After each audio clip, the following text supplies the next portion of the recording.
Magandang araw sa iyo. Andito tayo ngayon para himayin yung mga material mo tungkol sa isang napaka-critical na bagay, pagbuo ng team.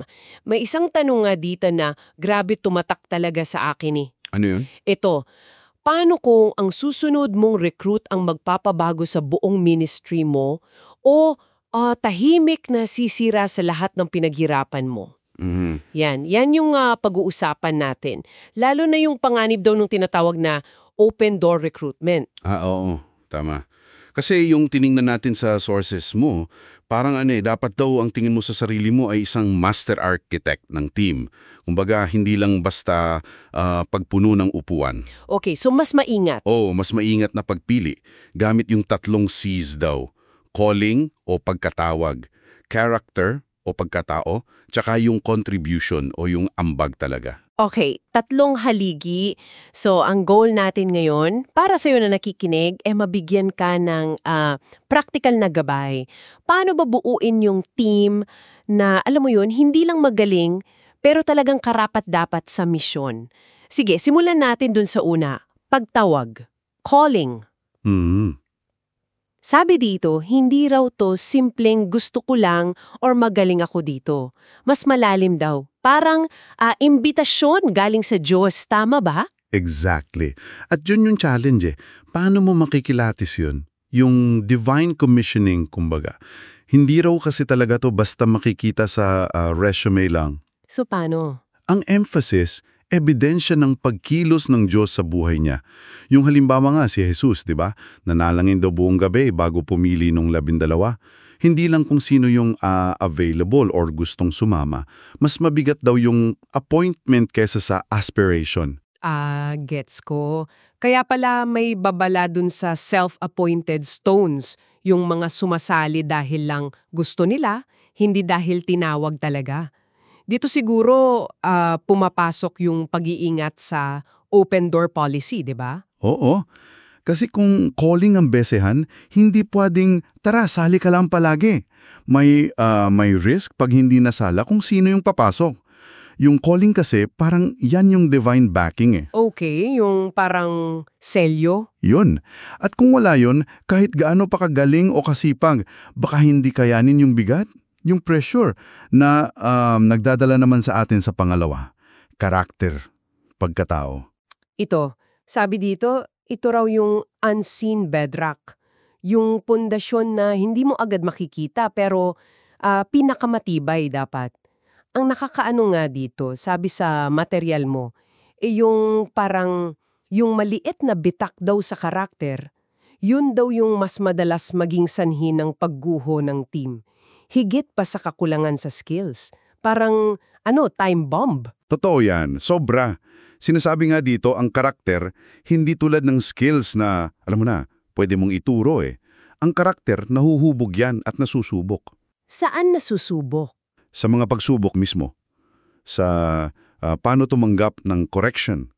At lalo na daw sa mga pribadong desisyon, yung mga ginagawa mo pag walang ibang nakatingin. Yung example nga ni David at Saul, diba? Si David, ang daming pinagdaanan bago naging hari. Si Saul, ang galing sa labas, pero yung integridad, yun. Okay. Pero teka, paano mo yun makikita sa isang potential recruit? Kasi 'di ba sa umpisa lahat naman mabait, magaling. May tips ba dyan galing sa sources mo? Ang key daw talaga obserbasyon. Over time. Tingnan mo, paano ba siya mag-handle ng conflict? O kaya pag kinorek mo, nagiging defensive ba agad o natututo? Pakinggan mo rin daw kung paano siya magsalita tungkol sa iba, lalo na pag wala sila. Yung mga subtle clues. Oo. Yung mga maliliit na bagay na yun, dun lumalabas yung tunay na pagkatao eh. Ang integridad kasi, hindi yan instant. Kailangan subuhin. Malinaw, malinaw. So, calling, tapos character, at yung pangatlo, contribution. Eto na ba yung skills, yung kung saan sila bagay? Pero parang may higit pa dun baysa nabasa ko. Oo, meron pa. Dito pumapasok yung sinasabing strategic alignment. Ibig sabihin, parang puzzle pieces. Kailangan yung bawat tao nasa tamang pwesto.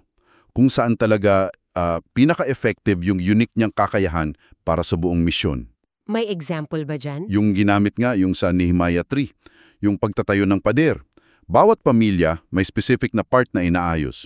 Tsaka importante rin daw makilala yung pagkakaiba ng mga apostolic, sila yung mga visionary, yung mga nagsisimula, at yung mga supportive. Sila naman yung mga executor, yung nagpapatatag. Okay. So, hindi pwedeng puro starter, hindi rin pwedeng puro taga-maintain lang. Kailangan balance. Kailangan pareho, balance. At dito, hindi lang yung output yung nagawa ang tinitingnan. Pati yung faithfulness, yung katapatan, tsaka yung endurance, yung kakayahang magpatuloy kahit mahirap. At dito lalo nagiging klaro kung bakit sobrang importante nung tamang pagpili sa simula pa lang, no?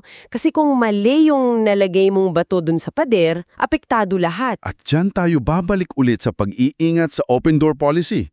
Kasi sabi nga dun, iba yung pag-imbita sa fellowship sa pagtatalaga sa leadership. Magkaiba pala yun. Oo. Yung isa, tungkol sa community. Welcome lahat. Yung isa, tungkol sa stewardship ng misyon. Kailangan ng masusing discernment. Kaya napaka-importante nung testing period.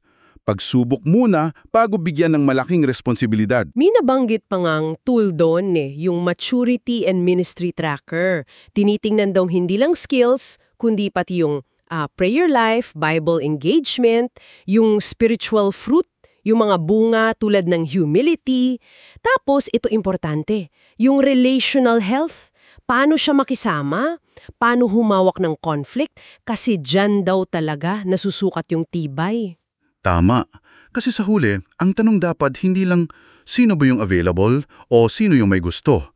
Ang tanong talaga, sino yung ipinadala ng Diyos para dito? Minsan daw, mas okay pa yung strategic delay, yung maghintay ka sa tamang tao, kaysa magmadali tapos masasakripisyo yung mission dahil lang sa maling napili. Hindi to pagiging exclusive alam mo yon?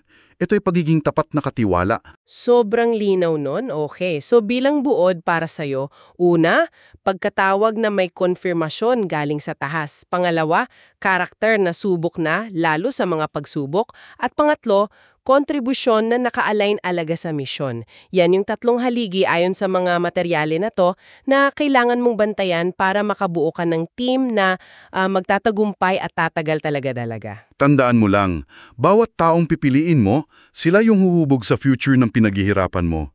Hindi to simpleng HR task lang Spiritual na responsibilidad to. Bawat bato na idadagdag mo sa pader mo, mahalaga. At ito na yung iiwan naming tanong para sa'yo, para pag-isipan mo. Base dito sa napag-usapan natin, ano yung isang konkretong bagay na babaguhin mo sa paraan mo ng pagpili ng team member sa susunod? Aling aspeto ng bato yung kumikinang lang ba sa labas o yung subok na talagang matibay ang mas bibigyan mo ng pansin ngayon?